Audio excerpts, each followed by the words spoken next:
So mantle cell lymphoma, again, is a complicated landscape and a complicated type of lymphoma. So in the upfront setting, there are a variety of factors to consider.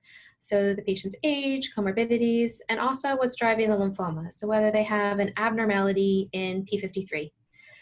And I think in that landscape, the options include high-dose chemotherapy with or without autologous stem cell transplant.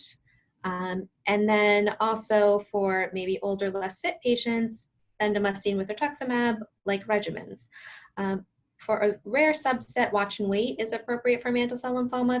That's much less common than the other potentially indolent types of lymphomas. In those with P53 abnormality, I really feel that clinical trial participation is critical. There's a lot of studies ongoing looking at the use of novel targeted therapies, BTK inhibitors, for example, in addition to frontline therapy or even combination with BCL2 inhibitors and CD20 antibodies in the frontline setting for patients that have P53 abnormalities. Because we know even with intensive chemo and transplant and maintenance rituximab, which in some patients there have been demonstrated, an overall survival benefit of adding maintenance, even with that more aggressive approach, patients with P53 abnormality, they don't do as well. So that's really the area of unmet need. And for those patients, even in the frontline setting, I strongly encourage and look for clinical trial opportunities.